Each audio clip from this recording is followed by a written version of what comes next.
Қайырлы күн, құрметті көрермен. Сәрсенбінің сәтінде YouTube жобасының кезекті шығарылымын түсіруге 44-803 әскери бөлімінің Ақтас кентіндегі С-300 зениттік зымырандық дивизионына келді. Қайырлы күн, ең әуелі өздеріңізді таныстырып өтсеңіздер. Мен қатарда жауынгер Көкіт Намыржан Османов.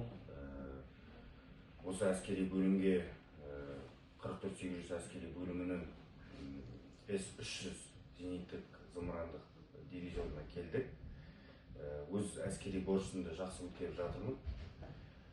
Ұлтым украинец. Қатарда жауынгер Темірбек Шухрат Мұражанович. Мен Шымкенттен әскерге келдім. Мен ұлтым өзбек. Мен кіші сержант Өтепберген Санжар Ерболұлы. Мен осы әскерге Түркістан облысы Кентау қаласынан келдім. Ұлтым қарақалпақ.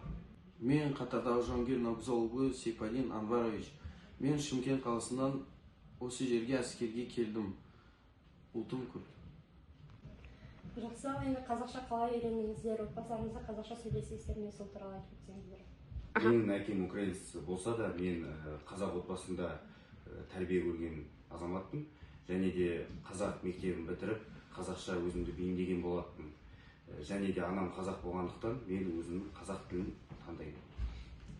Мен Жолысболдан қазақ болғаннан, сол Жолысболданнан қазақша сөйлесем, қазақша үйренгем.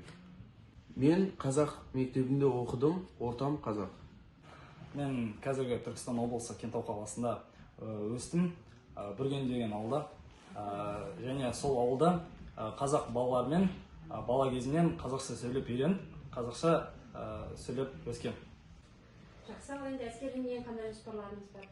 Әскери борышымды аяқтағаннан кейін қарулы күштердің берген мүмкіндігі бойынша срочник 2.0 платформасы арқылы мен жоғары оқу орнына грант ұтып алғым келеді, архитектура мамандығына. Мен осы әскерден кейін офицер оқуға түсемін. Мен осы дивизионда контрактқа қалам. Әскерден кейін Польша мемлекетіне барып, Познань қаласындағы Опельский университетке дантист мамандығына оқығым келеді. Қазақша тезірек үйрену үшін қандай лайфхактар ұсынасыздар? Қазақша үйрену үшін кітап оқу керек. Қазақша кітап оқу керек. Мен қазақ тілін арнайы меңгермеген, ондай қатты бір кітап оқымаған да, бірақ та мектеп кезінен бастап, қателеспесем, бірінші класстан бастап әліппені көргенде мен қазақ тілінен бейім бола бастадым. Өзінің тілін соған қарай өзгере бастады. Және де лайфхакқа келсек, енді менің анам айтатын, ағылшын тілін оқып бастағанда полиглоттардан баста деп. Қазақша полиглот оқыса болады. Қазақша киноны көріңіз.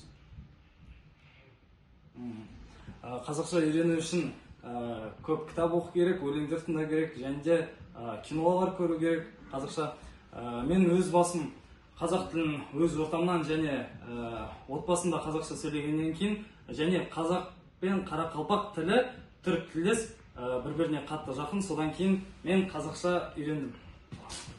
Жақсы, ал енді қандай жетістіктеріңіз бар, сол туралы айтсаңыздар мүмкін, спорттан, өнерден? Мен карате спортына, карате кюкушинкай спортына 2023 жылы ОПН чемпионы болдым. Және де футболда 2022 жылы лучший игрок болған, үздік ойыншы. 9 класты қызыл дипломға, аттестатқа бітірілген. Және де бокстан Қазақстан Республикасының жарыстарынан жүлдегер болған. 14 жасымнан бері өзім веб қосымшаны құру өзімнің ең алғашқы мақсатым болатын. Яғни мен веб-разработчик программирование мамандығына қатты қызыққан болатын. 14 жастан бастап мен өзім онлайн курс арқылы өз тілімді жетілдіре бастадым. Және де жасым 17-ге жеткеннен кейін барып, мен Ресей Федерациясында аяқтай барып, өзім курс өткен болатын. Және де 2 жыл оқу алып, ояқтан сертификат алған болатын.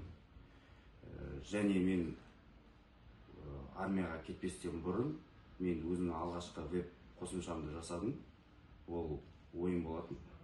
3D ойындар, және де бәрі өте үлкен графикамен шыққан болатын. енді алдағы уақытта мен сол веб қосымшаны жергілікті жерге шығарамын деп ойлаймын. Мен осы әскери кимей тұрып бокспен айналыстым. Мен әскерге келмей тұрып футболдардың жарыстарына қатыстым. Тамаша. Ал енді біздің жобамыз арқылы сіздерді ата-аналарыңыз, жақындарыңыз, таныстарыңыз тамашалап отырған шығар. Ол кісілерге сәлемдеріңіз жолдасаңыздар. Сәлем ана. Сәлем ана. Сәлем анашым. Осы әскерде қарнымыз тоқ, киіміміз қалың. Уайымдамаңыз анашым, бәрі жақсы, сізді сағындық. Құрметті анашым, әкешім, мен әскердемін. Менде бәрі жақсы, қарным тоқ, киімім бүтін, және мен өзімнің әскери борышымды аман және абыроймен атқарып жатырмын. Сіздерге көп рахмет. Мен сіздерді өте қатты сағындым. Сәлем анашым, әскери борышымды жақсы өткеріп жатырмын. Әскери бөлімде қарным тоқ, киім таза, ешқандай шағым жоқ, өте жақсы бәрі. Мен сіздерді сағындым. Алдағы уақытта қауышамыз. Осымен біздің сұхбатымыз аяқталды. Уақыт бөліп әңгімелескендеріңізге рахмет. Отан алдындағы борыштарыңызды сәтті өтеулеріңізге тілектеспін. Рахмет, сау болыңыз. Шақтыңыз бары, қағаз келді қашадай, бұл әскердің ызғары. Мен алыстап барамын, қош болыңдар ағайын. Хат жазамын ұзамай, жыламашы анашым. Рота подъем, ашы дауыс, киінуге асығамыз. Отан қорғау біз секілді жігіттерге басты парыз. Рота отбой, о жарықты, одан асқан арма бақыт. Сағындым мен анашымды, сүйгеніммен жүрмін қашып, жүрмін қашып.